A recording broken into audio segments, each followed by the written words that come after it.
dans cette vidéo, nous allons voir comment faire pour donc ici calculer des probabilités. Alors on a vu auparavant tout le vocabulaire, qu'est-ce que c'était qu'une expérience aléatoire, qu'est-ce que c'était qu'un événement, qu'est-ce que c'était qu'une issue.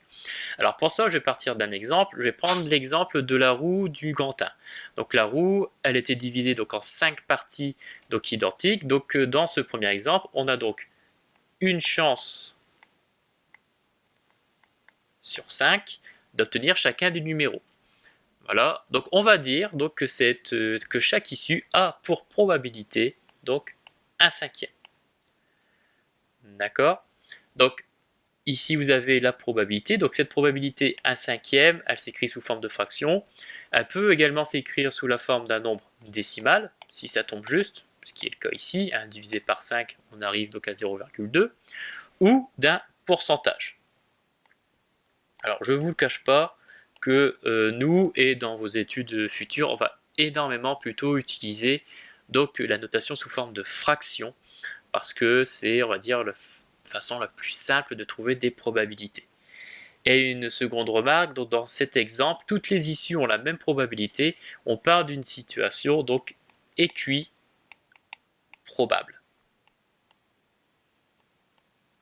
Donc l'équiprobabilité, on avait déjà vu ça en fin de cinquième. Équi, ça veut dire même, comme équilatéral, les mêmes côtés. Donc équiprobable, ils ont toutes les issues ont la même probabilité, donc ici, de se réaliser.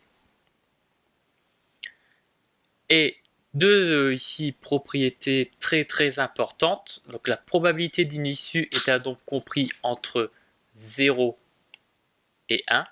Alors pourquoi 0 et 1 ? Tout simplement, si on est sûr et certain ici que l'issue se produise, par exemple, si je lance un dé à 6 faces, je dis voilà, je veux savoir si j'aurai un nombre plus petit que 10, je suis sûr que ça va se produire, j'aurai 100% de chance que ça se produise, donc 100%, 100 sur 100, ça fait 1.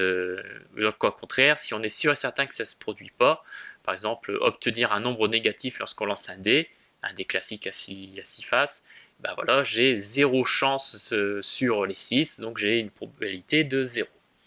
Donc une probabilité en décimale, c'est toujours compris entre 0 et 1. On ne peut pas avoir une probabilité qui est plus grande que 1.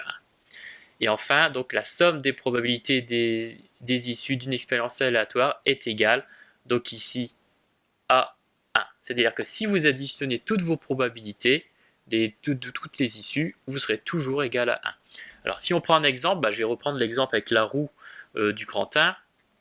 La probabilité pour avoir donc le numéro 1, vous avez donc une chance sur 5. La probabilité d'avoir le 2, une chance sur 5. Pareil pour le 3, pareil pour le 4 et pareil pour avoir le 5.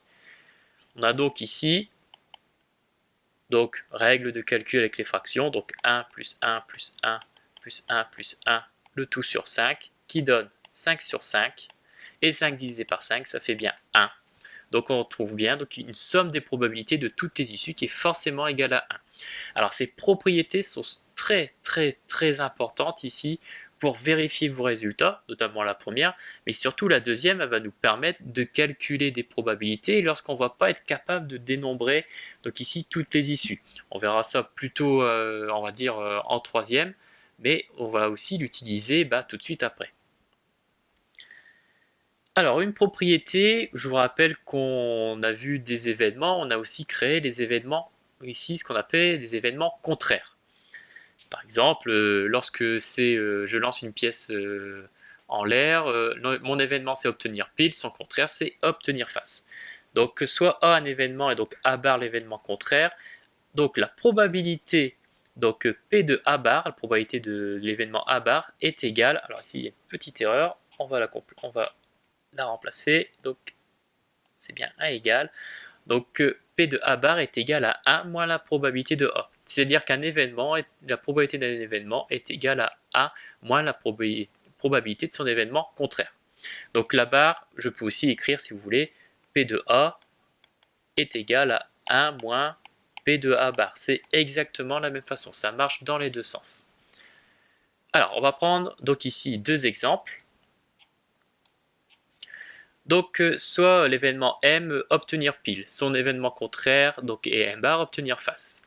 Alors par exemple, si je veux calculer la probabilité de M, c'est-à-dire obtenir pile, vous allez me dire, si obtenir pile sur une face, ici sur une pièce à deux faces, c'est une chance sur deux, un demi. Oui, mais on va pouvoir ici aussi le calculer d'une autre façon. P de M, ça va être 1 moins P de M bar. Ce qui va me donner donc 1 moins 1 demi. Et après, je fais mon calcul. Je vous rappelle comment on fait. Je vais détailler. Le 1, je le transforme en 1 sur 1. Je multiplie par 2 pour avoir le même dénominateur des deux côtés. Ce qui va me donner donc 2 moins 1, le tout sur 2. Qui me donne bien une probabilité de 1 demi. On l'avait deviné. On va faire un autre exemple où vous allez voir que là c'est ici beaucoup plus parlant. Donc on tire d'une balle d'un sac qui contient 4 balles blanches, 2 balles rouges et une balle noire. L'événement contraire de B, obtenir une balle blanche, et l'événement B bar, obtenir une balle rouge ou noire. Alors pour ça, d'abord la probabilité de l'événement B, c'est-à-dire obtenir une balle blanche. Elle est de combien? Donc j'ai 4 balles blanches parmi 7 balles au total, donc j'ai une probabilité de 4 septièmes. Pour calculer la probabilité ici de B bar, c'est-à-dire obtenir une balle rouge ou noire, je peux utiliser ma formule en disant que c'est 1 moins P de B.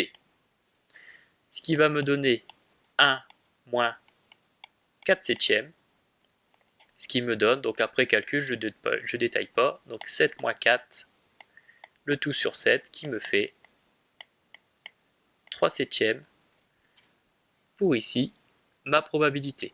Alors on aurait pu aussi dire, monsieur, j'ai 2 boules rouges et une balle noire, donc 2 plus 1 ça fait 3, donc une probabilité de 3 septièmes. C'est tout à fait vrai, mais vous allez voir que dans certains exercices, on ne pourra pas utiliser cette méthode-là. Donc voilà comment faire pour déterminer une probabilité et pour calculer les probabilités d'un événement et de son événement contraire.